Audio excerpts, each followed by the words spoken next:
Wow, wow. And talk about your early part of your career, because not having many amateur fights, like, did you feel like, because you fought in New York all the Yeah. time, you know, New like York, on my Lou city, man. DeBello? Yeah, absolutely, I yeah. love New York. New York, without New York City, I wouldn't be Kid Chocolate. I wouldn't be where I'm at right now. They made me who I am.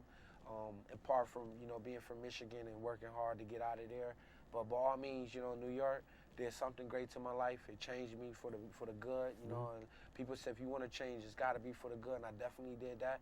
And so when I think of boxing, I think about how much of a life-changing thing it did for me. It kept me out of people's houses, if you know what I mean. Yeah. And maybe the guy that I am today right now. So. Wow, wow, and those early fights, like did you feel like those were your amateur fights, like being able to see different styles? I figured like this. All right, as me having not big of an amateur background, then I have everything to learn and carry myself in my professional career. So that's what I took it. I took it like, okay, I don't have a big extensive amateur background, but I do have a brain and I do have the ability to learn and pick up on things really fast. So I have everything to learn, and this is how I'm going to get better. And now when you see me step out there, I'm a totally different class fighter. I show the people different styles. When they think I'm a right-handed puncher, I hit them with the left hook and knock them out. When they think I'm a left hooker, I hit them with the right hand. You know what I'm saying? So by all means, I'm not going to stop trying to get better. Even at this level, I think it's always another level you got to step up. Wow, until your body just can't keep up no more. Wow, and you have 20 knockouts in 26 fights. No, I got 20 knockouts. Yeah, in 26 fights. Right. That's all right. That's all right. That's a big accomplishment. I wanted to ask you, that's the thing about power. Can you develop power? I don't think you can. I think you can develop the power. I mean, some people are just born with that zit, that power. I was telling this, it's two different type of powers out there. Okay. It's one punch knockout power, and it's brute muscle strength power, meaning like they can walk you down and just be powerful that way. But you got like guys who like I can name in Trinidad, you know what I'm saying? Of course, if you seen, I had to say it because my boy in the studio when he fought Cornelius Bundridge, and they both came in and they threw one punch. Oh, bing, bing. That's the most They exciting. both got out and they both got back up. Bing. Again, one punch. That's one punch knockout. And everybody don't have that. I think that's the reflex muscles that you have in your body, that twitch, bing, right on point. I think that's what gives people that little edge sometimes. Right. I'm very fortunate to have that one punch knockout. I remember against Jesse Brinkley when you man. threw that right hand. Oh. Man, they didn't see that. I mean, of course, I've been putting a lot of work with this machine called the Vortex machine. Of course, I work very hard on there, and by me going in there, I knew exactly that I could win. I just wasn't sure how I was going to win, and by all means, I seen him touching with the right. He was hurt in the first round, and I was like, you know what, this is the punch that's going to get him out of there. You know what I'm saying? Right, and that's what happened. it's susceptible. Yes, susceptible to it. And now, now you're in Los Angeles, you're in L.A., Yes. second biggest market in the country. Yes. And What's the first? Of course, NYC. I'm glad I'm here. But definitely, and I wanted to ask you about LA, moving out there. How was it for you to get acclimated, number one, and number two, working with Freddie Roach? Talk about Talk about a big great change. that is. I guess coming here from Grand Rapids, Michigan, to New York City. I was. What age? What age? I was 18 years old. 18, okay. That was a culture shock to me. I'm like, oh man, look at all these people, man. How I'm gonna keep up? I stuck it out, and basically started making my name for myself.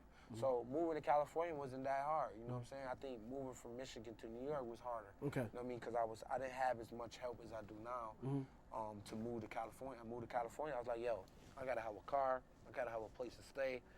You guys gotta provide that. He looked at me and said, okay, it's done. I said, hold up. Before we go on, I need this and this and that too. But it was an easy move. And working with Freddie has been, a life-changing experience. You know what I'm saying?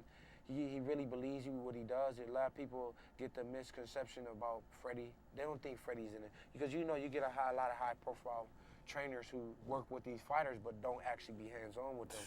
They're not even in the gym with them. Freddie's in the gym from 8 in the morning to 4 or 5 o'clock in the afternoon, so he's in there. And he always a lot to say, and he always keep it real with me, man. So That's all I really can ask from a trainer is just you be you and I'm gonna be me, and we work together to get these victories. Wow. Victories. You know, sometimes I pronounce words wrong because my tooth, all the air go out there. You know what I'm talking about? The audience knows. They know for sure. They definitely know. And I wanted to talk about Pacquiao. Manny Pacquiao is trained by Freddie Roach, of course. Have you ever sparred with Manny, No. or just kind of? It almost came about that I was going to spar him, helping him to get ready for Margarito. Marquez, right? But I just think, probably wasn't going to be, I'm not saying a good idea for Pacquiao to spar Kid Chocolate because it's always good, but I just think that Pacquiao, I can't really say.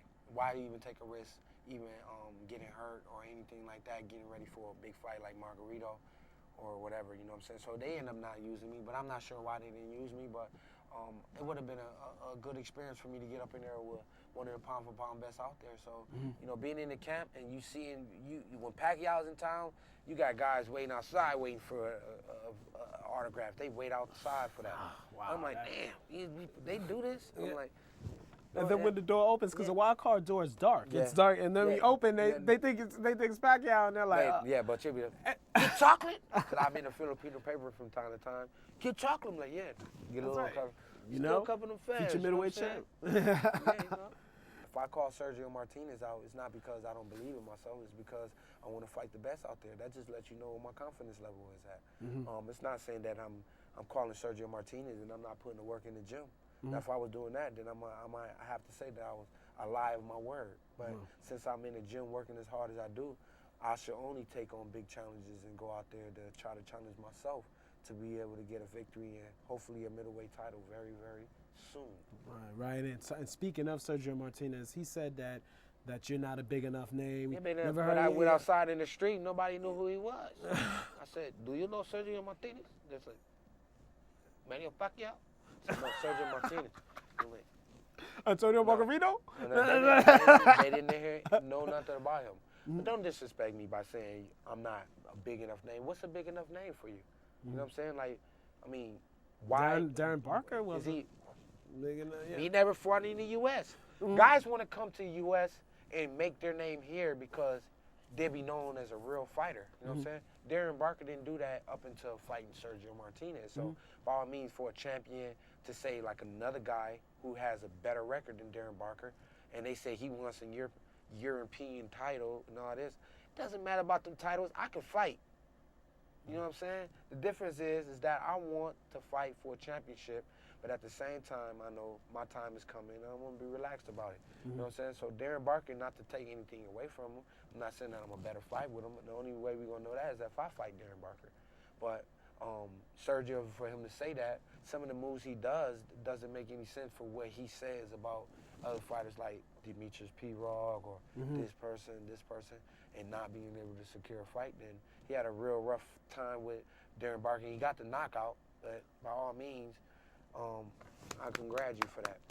But by all means, I'm working hard to get closer to a title, maybe hopefully against Sergio Martinez.